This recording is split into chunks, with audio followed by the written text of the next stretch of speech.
আছে পুত্র লক্ষ্মীন্দরে। কেন কি হয়েছিল বলো বলো মধুমাতা, কি হয়েছিল পুত্র আমায়? আমার লক্ষ্মী কেন এমন ভাবে পড়ে আছে মাটিতে? রানী তোমার পুত্র কাল সর্পে পুত্র লক্ষ্মীন্দরকে কাল সর্পে করিয়াছে ধ্বংস। একই কথা শুনালে তুমি আমায়? লৌহ দিয়ে যে বাসর নির্মাণ করেছে সেই বাসরের মাঝে মনসা কাল সর্প প্রবেশ করেছে। রানী রানী গো, এখন তো আর কিছু করার নেই রানী। যাও এখনই গিয়ে এই দুঃসংবাদকে তুমি রাজ অন্তপুরে পৌঁছে দাও। মহারাজ তুমি গিয়ে বলো আমার লক্ষ্মীকে আর ফিরিয়ে আনা যাবে না। আমি যাবো গো যাবো রানী, তোমার এই পাঁচালী দেবতার মন্দিরে, পাঁচালী দেবতার মন্দিরে বলবো গো পাঁচালী দেবতা। কি বলবো তুমি? আমি তোমার কাছে অঞ্চল বিধি ভিক্ষা চাচ্ছি। রানী আমার লক্ষ্মীকে অঞ্চল ভিক্ষা দাও। রানী আমার লক্ষ্মীকে অঞ্চল ভিক্ষা দাও। রানী রানী তুমি এইভাবে মন্দিরে যাও। রানী প্রসারণ করে অস্ত্র নেত্রে চলল মন্দির প্রাঙ্গণে। এখন আমার পুত্রকে বাঁচানোর আর কোনো উপায় নেই। কাল সর্পপুত্র লক্ষ্মীন্দরে করিয়াছে দংশন। বেশ হয়েছে, আমি আমার পুত্রকে তোমার কাছে দিয়ে বলেছিলাম নিশ্চয় প্রভাত হলে আমার লক্ষ্মীকে তুমি আমার হস্তে অর্পণ করবে। সত্যি পিতা। তাহলে কেন কিভাবে আজ আমার লক্ষ্মীকে এইভাবে মৃত্যুবরণ করতে হবে?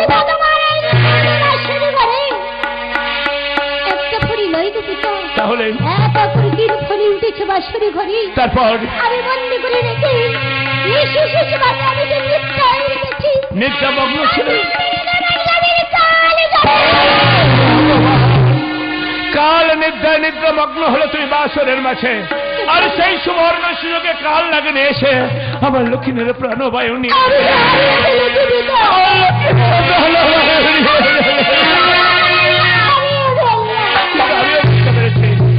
আমার লক্ষ্মীকে কাল সর্পে দংশন করেনি। আমার লক্ষ্মীকে খেয়েছে এই কাল নাকি। ওরে ওরে চিরন্দাতে ওরে সাহেবের এই বাসর হতে দূর হয়ে আমি আমার পুত্রকে নিয়ে যাবো শ্মশানের মাঝে। সাতটি পুত্র সন্তান থাকতে যখন একজন রইল না, আমার লক্ষ্মীকে নিয়ে যাবো শ্মশানের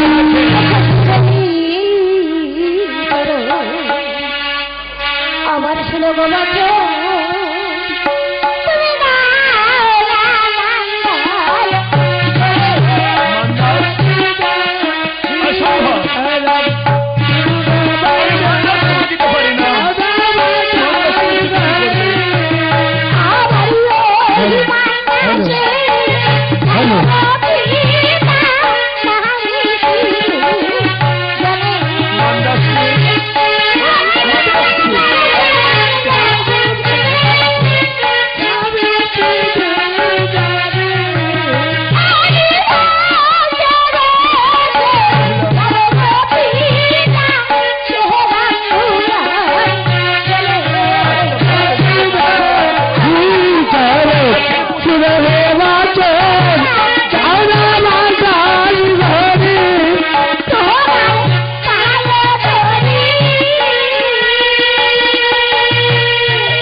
তুমি যে সতী আমি তা কিভাবে মনে করব?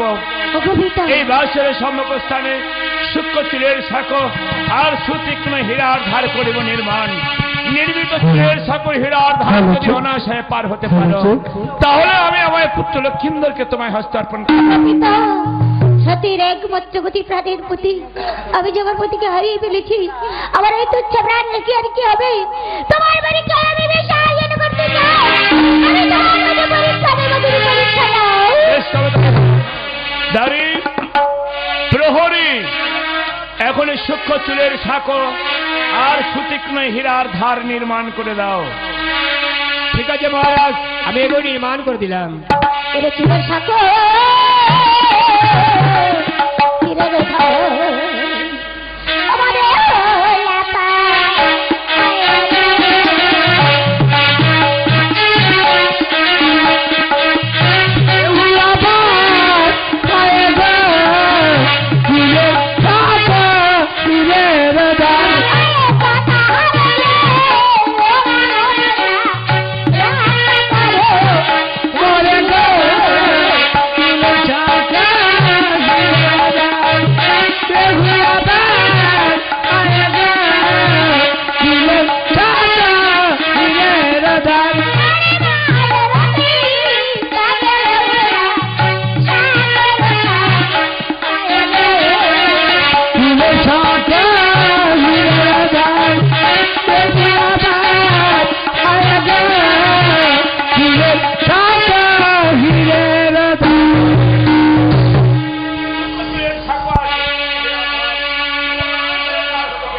নেই। অবশ্যই আমি কলার ভেলা নির্মাণ করিয়ে দেব মা। সেই কলার ভেলা নির্মাণ করবে বিশ্বকর্মা ঠাকুর। তারা উভয়ে যে এখনো পর্যন্ত অবল হয়ে রয়েছে মা। যাও, এখনই তুমি যাও বিশ্বকর্মার গৃহে। তোমার স্পর্শে বিশ্বকর্মা বল ফিরে পাবে। আর এই নগরবাসীর নিকট হতে আমার লক্ষ্মীর প্রাণ ভিক্ষা চেয়ে নিয়ে এসো। কলার ভেলা নির্মাণ করার সমস্ত ব্যবস্থাই আমি করে দেব মা। তাহলে আমি এখনই আসছি মা। আমার আশীর্বাদ করো। তোমার আশীর্বাদ বলে আমি আশীর্বাদ পাবো পিতা। আমি আশীর্বাদ করি দীর্ঘ আয়ু হোক তোমার, চিরসীমন্তিনী হও মা, চিরসীমন্তিনী হও। আমি এখনই কলার ভেলা নির্মাণ করিয়ে আনছি মা। খাওয়া দাও গো নগরবাসী, স্বামী ভিক্ষা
বেহুলা সত্যি ছিল সত্যি। আজ আমরা পিতা পুত্র অমর হয়েছিলাম। বেহুলার স্পর্শে আজ আমরা বল ফিরে পেয়েছি। যে অস্ত্রে পিতা পুত্র মিলে লৌহ বাসঘর নির্মাণ করে দিয়েছিলাম পুত্র লক্ষিন্দর বধূমাতা বেহুলা যাপন করার জন্য, ঠিক আছে সেই অস্ত্র দিয়ে আজ আমি একটি সুন্দর কলার মান্দাস তৈরি করে দেবো। সেই মান্দাসে ফেসে যাবে মৃত পুত্র লক্ষিন্দর বধূমাতা বেহুলা। নির্মাণ করে দেবো কলার ভেলা নির্মাণ করে বিশ্বকর্মা ঠাকুর।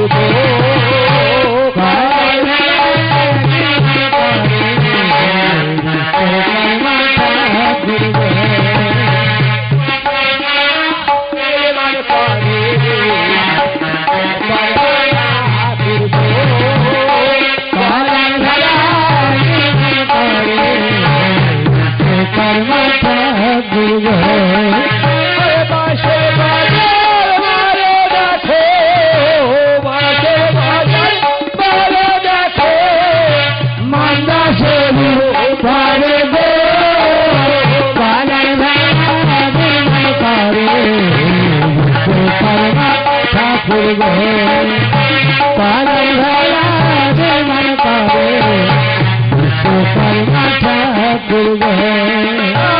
এই মান্দাসে যাবে ভেসে, এই মান্দাসে যাবে ভেসে, বেহুলার লখাইবে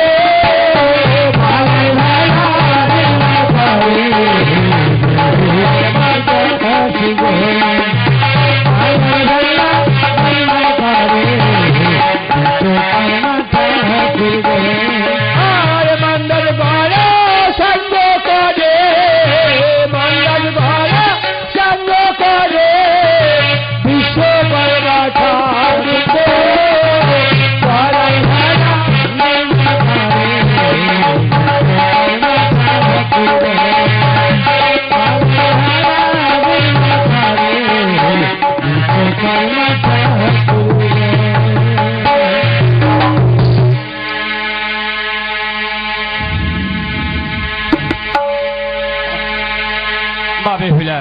বলে বিশ্ব করবা ঠাকুর। এই লো মা, এই কলার ভালো আমি তোমার হস্তে নির্মাণ করে দিলাম মা। ভেসে যাও মৃত পুত্র লক্ষিন্দর, আর তুমি ভেসে যাও গাঙ্গুলি। আমায় তুমি প্রাণ ভরে আশীর্বাদ করো। আশীর্বাদ, প্রাণ ভরে আশীর্বাদ করছি মা গো। মৃত পুত্র লক্ষিন্দরকে পুনরায় জীবন দান নিয়ে তুমি স্বদেশে ফিরে আসতে পারবে মা। আশীর্বাদ করলাম, তোমার মনোবাসনা পূর্ণ হবে মা। যাও মা।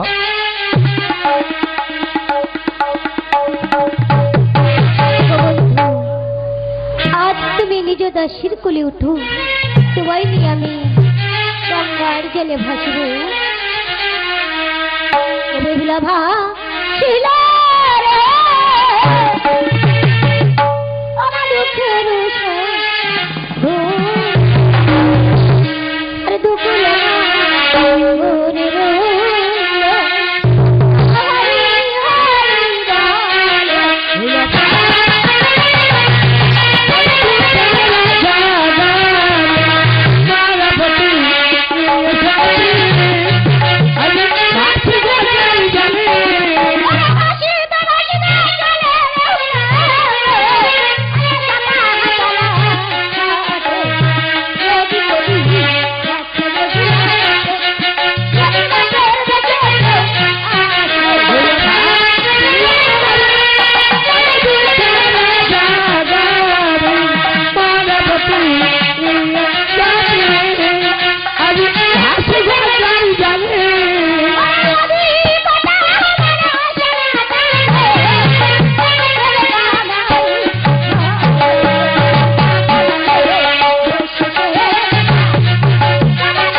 বলে মা, আবার এই খবর তুমি নিয়ে যাও। কেমন করে খবর নিয়ে যাবো মা? আমি পত্র আর অঙ্গুরি দিয়েছি, অঙ্গুরি মাকে দিলে মাকে বুঝতে পারবে। বেশ মা বেহুলা, এই পত্র আর মানিক অঙ্গুরি নিয়ে চললাম আমি সেই নিছনি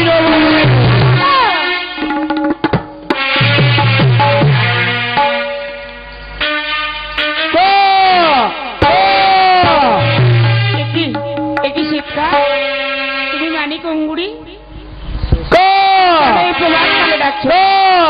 আজ কেন কালে বসে এমন ডাকো কাকা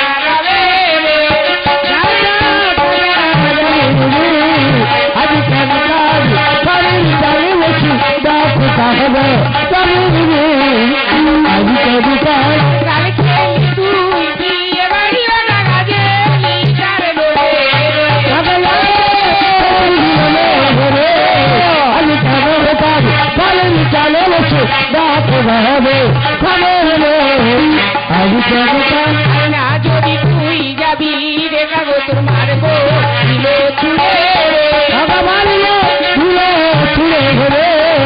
আমি কেন ফল ফলুন চালে লসু দাপ ঘরে ফলবনু আজ কেন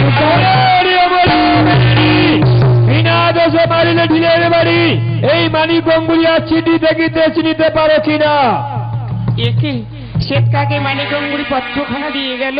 এই মানিকঙ্গুড়ি তোমার জামাইকে দিয়েছিলাম।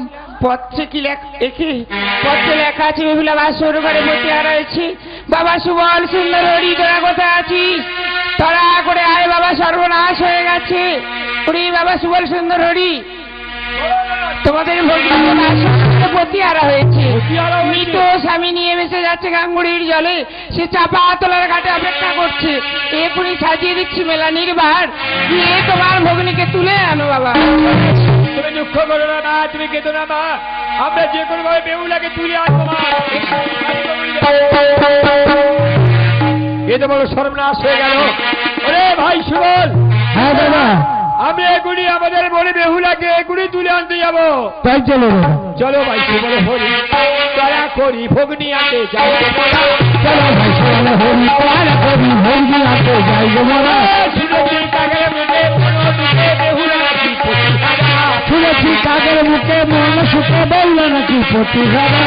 নিয়েছি চিনি চাপা ঝাড়ের নাড়ু আর নিয়েছি রসগোল্লা। চলো ভাই সুবল হরি তারা করি ভগ্নি আনতে যাই। চলো ভাই সুবল হরি।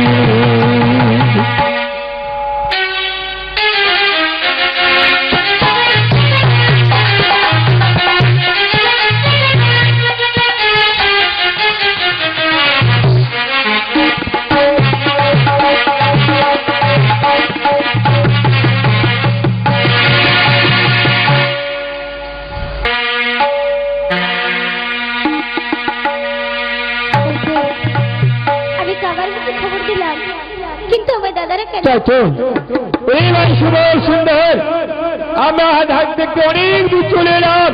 অদূর দেখতে পাওয়া যায় চাপা গাছ, বিশাল নদীর ঢেউ, কিছু দেখতে পাওয়া যায় না। আমাদের বোনকে একবার দেখে দেখি। বেহুলা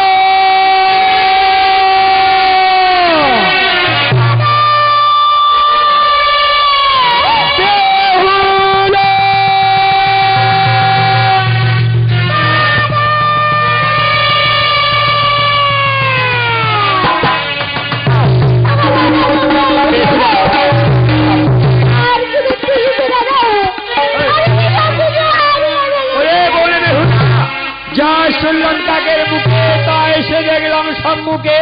ওরে বলে বেহুলা কেবা জলে মহাক গেলে মরা পায়ে জলরাজ, মরা সাজিতে জলে ফেলে চলে আয় আমাদের সঙ্গে। কেন রে দাদা, নারী জাতির শিষ্ট অনুসারী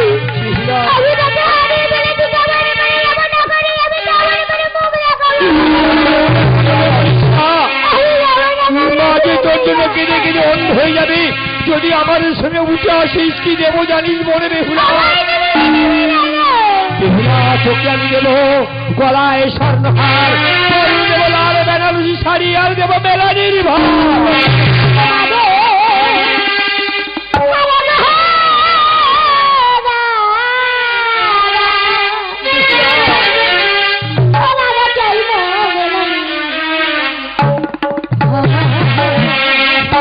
বেহুলা